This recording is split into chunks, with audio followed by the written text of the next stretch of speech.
Сәлем достар. Америкада елестерді көру мүмкіндігі бар екендігін біліп пе едіңіздер? Рас айтамын. Queen Mary қонақ үйі.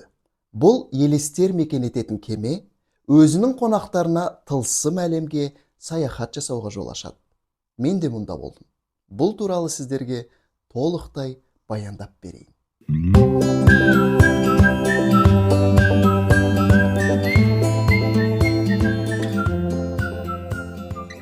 Кеме 1934 жылы алғаш суға түсірілген. Сол уақытта әйгілі британдық балгер леди Мейбл Фортескью Харрисон Queen Mary өз жұмысын тоқтатып, бортының табалдырығын бірде-бір жолаушы аттамаған шақта ғана үлкен танымалдылыққа ие болатындығы туралы айтқан. Байқап отырғанымыздай, дәл солай болды. Бүгінде бұл кеме Long Beach пирсында тұр. Құрылымында 390 бөлме каюталары бар жүзбе қонақ үйінде қазіргі таңда түрлі экскурсиялар, конвенциялар мен теңіз көрмелері өткізіледі. Бұл орын Лос-Анджелес қаласының ең танымал туристік көрнекі жеріне айналған. Өз кезегінде атақты психолог Питер Джеймс Queen Mary'ді елестер көп мекен ететін орынға теңеген.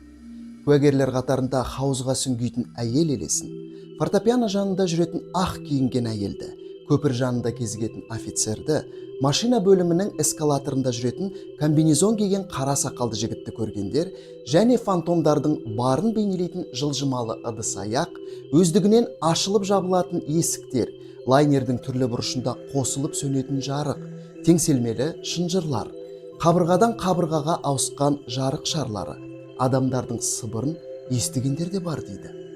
Қаншалықты қорқынышты екендігін көзге елестету қиын тіпті.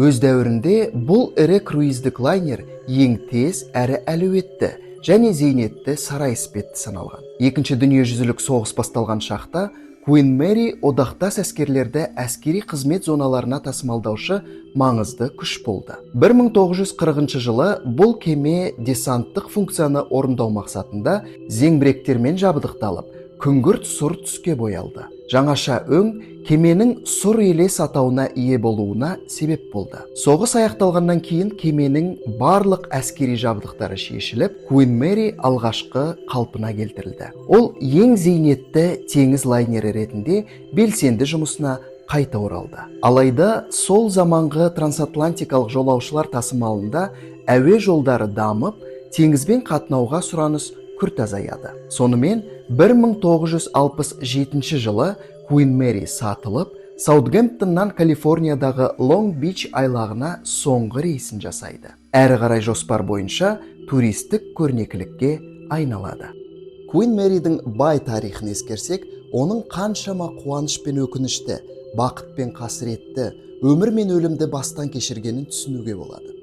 Лайнердің Long Beach айлағына тоқтаған шағынан бастап, ондағы елестер мен түсініксіз құбылыстардың болуы туралы сөз ел арасына кеңінен тарала бастады.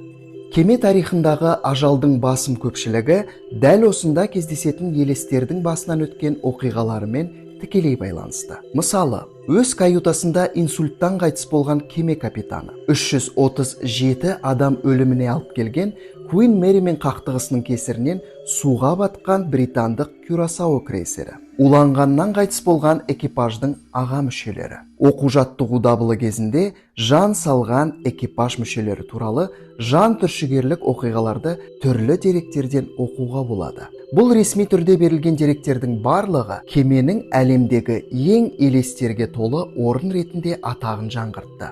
Ел аузынан лайнер каюталарында бүгінде 600-ден аса елес мекендейтіндігі туралы естиміз. Ал мен Queen Mary қонақ үйінде бірнеше күн ғана түнедім. Расында да бұл лайнердің каюталары мен тар дәліздері қорқыныш сезімін ұялатады. Дегенмен мен мұнда ешбір елесті көре алмадым. Мүмкін кемедегі аңыздарға толы ең қорқынышты орындарға баруға сескенген болармын. Алайда американдықтардың кез келген оқиғадан сенсация мен коммерциялық тиімділігі жоғары жоба жасай алатындығына көзім тағы бір мәрте жетті. Мұндағы күнделікті толып жүретін туристер саны дәл осы тұжырымымның дәлелі бола алады. Егер көне дәуірдің атмосферасын тынық мұхитқа қолыңызда ыстық кофе мен дәмді круассан мен палубадан қарап отырып сезінгіңіз келсе, осында міндетті түрде келіңіздер. Кім біледі? Мүмкін нағыз полтергейстті сіз көріп не сезіп қаларсыз. Міндетті түрде Лонг-Бичке сіздер де келіңіздер.